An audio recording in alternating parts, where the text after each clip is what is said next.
Cara tepat dalam menulis kutipan dan bibliografi.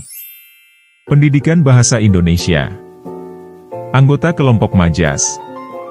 Made Damar Sanscarya. Imade Egar Sugraha. Ikade Agus Arta. Kadek Manu Ramasatwika. Komang Adi Widiarta Saputra. Konsep dan definisi. Penulisan ilmiah memainkan peran penting dalam dunia akademis. Kutipan dan bibliografi adalah pondasi tak terpisahkan. Mereka memberikan dukungan bagi argumen, menghormati kontribusi peneliti lain, dan mencegah plagiarisme. Kutipan dalam teks. Kutipan dalam penulisan ilmiah bukan sekadar penggunaan kata-kata atau ide orang lain dalam tulisan Anda. Mereka adalah jendela yang membuka akses ke keragaman gagasan, pandangan, dan penelitian dalam bidang tertentu. Dengan menggunakan kutipan dengan bijak, kita tidak hanya mengakui kontribusi intelektual orang lain, tetapi juga memperkaya dan memperkuat argumen yang kita bangun. Jenis-jenis kutipan. Kutipan langsung. Kutipan langsung melibatkan penggunaan kata-kata asli dari sumber yang dikutip. Ini bisa berupa kutipan langsung dari teks, wawancara, atau tulisan lainnya. Kutipan langsung harus diberi tanda kutip untuk menandai bahwa kata-kata tersebut bukanlah milik penulis, tetapi berasal dari sumber asli. Kutipan tidak langsung. Kutipan tak langsung melibatkan menyampaikan ide atau informasi dari sumber tanpa menggunakan kata-kata asli secara harfiah. Dalam kutipan tak langsung, penulis merangkum atau menyajikan ide dari sumber dengan menggunakan kata-kata dan struktur kalimat mereka sendiri. Meskipun tidak menggunakan tanda kutip, kutipan tak langsung masih memerlukan penulisan yang jelas mengenai sumbernya. Cara menulis kutipan dalam teks. Untuk menulis kutipan dalam teks, gunakan tanda kutip untuk kutipan langsung. Pastikan untuk mencantumkan sumber kutipan dengan jelas, termasuk nama penulis, tahun penerbitan, dan halaman, jika relevan. Sertakan nama penulis dan tahun penerbitan untuk semua kutipan, baik langsung maupun tak langsung, untuk memberikan kredit kepada penulis asli dan memberikan konteks pada pembaca. Selalu sesuaikan gaya penulisan kutipan dengan pedoman gaya yang digunakan, misalnya, APA, MLA, atau Chicago Style, untuk konsistensi dan kepatuhan terhadap standar penulisan ilmiah yang berlaku. Penulisan daftar pustaka atau bibliografi.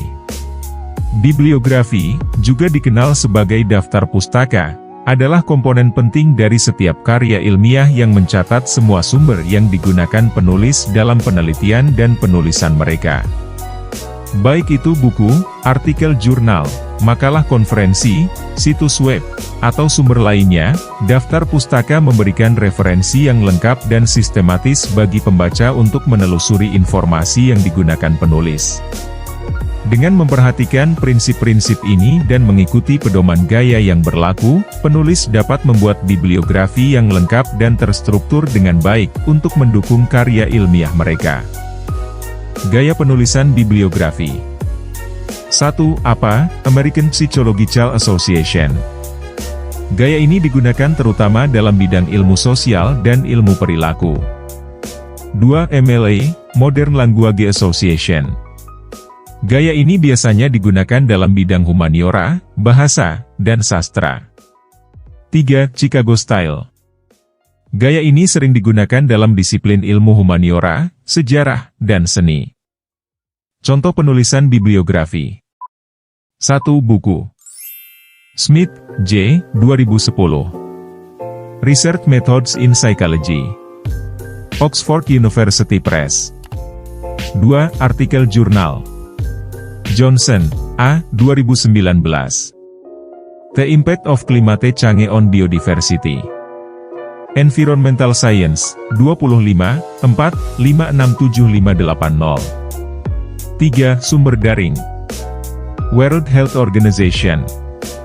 2022, COVID-19 Dashboard. Diakses dari www.hu.int/covid19/dashboard pada 25 April 2024.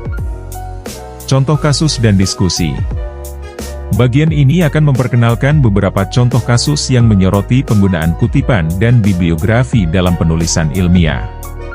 Melalui diskusi tentang kasus-kasus ini, Anda akan memiliki pemahaman yang lebih mendalam tentang penerapan prinsip-prinsip kutipan dan bibliografi dalam konteks praktis.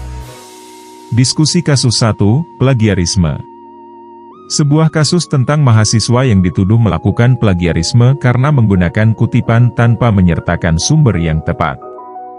Diskusikan implikasi etis dan akademis dari kasus ini, serta langkah-langkah yang dapat diambil untuk mencegah plagiarisme di masa mendatang. Diskusi kasus 2, studi kasus penelitian.